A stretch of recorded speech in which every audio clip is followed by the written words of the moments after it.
Izinkan saya untuk mewawancarai Bapak guna untuk memenuhi tugas mata kuliah metodologi penelitian pendidikan agama Islam dengan berjudul Peran Orang Tua dalam Memotivasi Belajar Anak. Baik, terima kasih Saudari Marni yang mau mewawancarai saya. Saya adalah orang tua dari 4 anak yang mungkin banyak sekali pengalaman-pengalaman cara mendidik anak ataupun memotivasi anak untuk supaya semangat dalam kehidupan sehari-hari.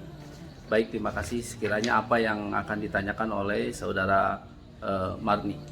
Baiklah Pak, bagaimana Pak Endang bisa memberitahu kami tentang filosofi atau pendekatan yang Anda terapkan dalam memotivasi anak Anda? Pertanyaannya tentang filosofi, pendekatan ataupun motivasi kepada anak. Jadi saya lebih kepada memberikan filosofi positif ataupun penghargaan yang sering saya berikan kepada anak saya, ya, terutama tidak banyak memberikan instruksi ataupun hanya memberikan suruhan gitu ya, tapi lebih kepada filosofi membangun suasana yang positif dan memberikan banyak penghargaan kepada anak-anak. Contoh misal setelah anak melakukan suatu hal yang baik, misalkan dia sholat tepat waktu, ataupun ketika azan dia berhenti bermain game ataupun bermain, lalu dia pergi ke masjid.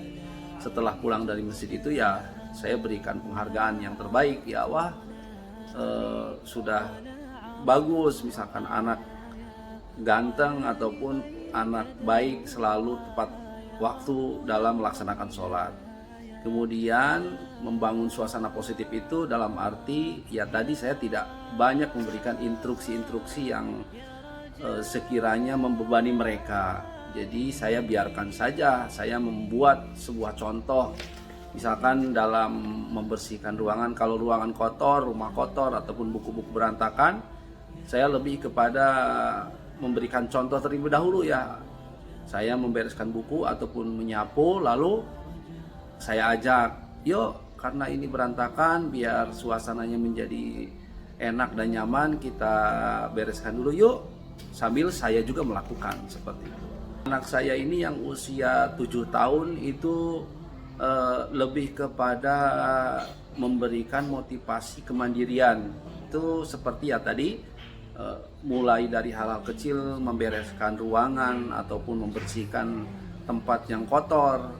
Kemudian kalau dia, ayah lapar ataupun ayah saya pengen makan, saya lebih kepada mengambil nasi ataupun lauk itu mengambil sendiri, tidak diambilkan.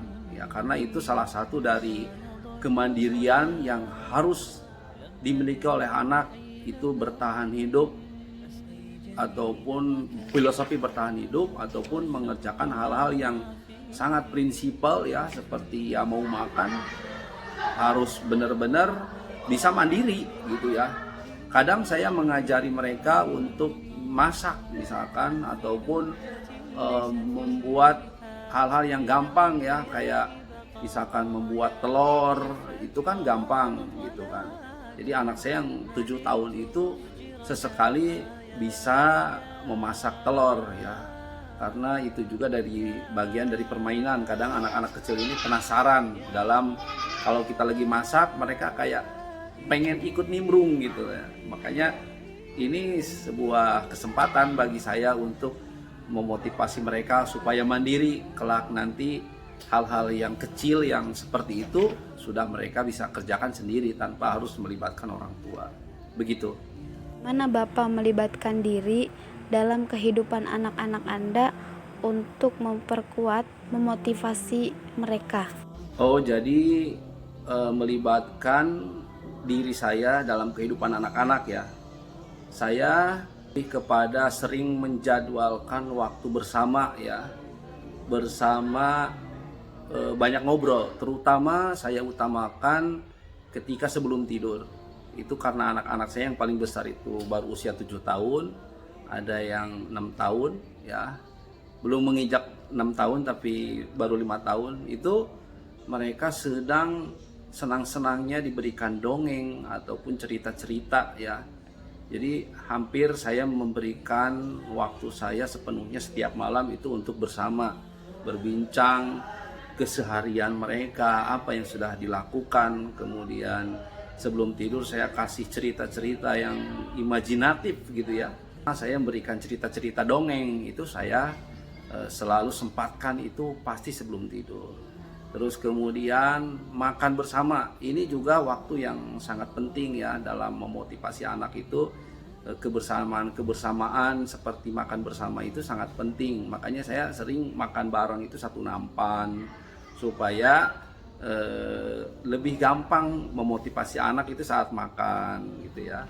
Libatkan diri saya untuk bersama dalam suatu waktu, terutama yaitu tadi sebelum tidur ataupun waktu makan bersama, itu sarapan itu wajib bareng saya sarapan ya, setidaknya sama makan malam ya. Karena saat makan itu makan bersama itu banyak sekali hal-hal yang kita bisa berikan ya, hal-hal yang sifatnya mendidik itu bisa diberikan kepada anak ya. Obrol yang baik-baik itu lebih masuk saat mereka sedang makan bersama atau sebelum tidur itu ya. Jadi kalau sebelum tidur mereka sambil ngantuk-ngantuk layu, mereka akan selalu mengiyakan. Jadi hampir mereka itu ketika sebelum tidur itu sayup-sayup, mereka tidak akan membantah nasihat baik yang saya berikan begitu ya. Gitu. Pak, apakah ada metode khusus yang Bapak terapkan untuk membantu anak-anak dalam memotivasi diri mereka? Soal metode khusus ya dalam memotivasi anak, saya kira kalau metode khusus itu tidak ada ya. Saya mendidik anak itu lebih kepada mengalir, kemudian yaitu tadi hanya selalu saja yang saya terapkan adalah membangun suasana positif. Jadi metode khusus itu tidak ada.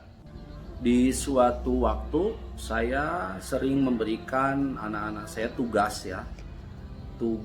ataupun misalkan tantangan-tantangan yang tapi saya harus benar-benar memastikan sesuai kemampuan, tidak di luar kemampuan mereka. Seperti tugasnya misalkan dia ingin makan dan saya ingin memberikan pelajaran memotivasi mereka supaya mandiri, yaitu tadi saya tidak mungkin saya suruh masak opor kan. Tapi paling tidak saya suruh dia itu masakan misalkan ceplok telur ataupun telur mata sapi, itu kan gampang gitu. Ataupun rebus mie misalkan, yaitu saya akan memastikan bahwa tugas ataupun motivasi kan saya berikan kepada mereka itu beban-beban yang pasti bisa mereka lakukan. Terus kayak misalkan dia pengen teh manis, itu kan gampang ya, tinggal masukkan gula, kemudian dicampur air panas, ada teh dicelupin. Itu kan saya tahu pasti hal-hal seperti itu tidak membebani mereka ataupun dia mampu gitu. Ya gitu, nggak mungkin saya nyuruh misalkan saya pengen minuman segar ayah, ya buat aja sendiri misalkan jus buah ataupun apa, kan itu saya yakin bahwa anak saya yang usia 7 tahun itu menjadi beban dan itu tidak mampu. Saya tidak akan memberikan tugas ataupun anjuran di luar kemampuan anak saya. Begitu. Nah, Bapak dalam menanggapi kegagalan atau kekecewaan yang mungkin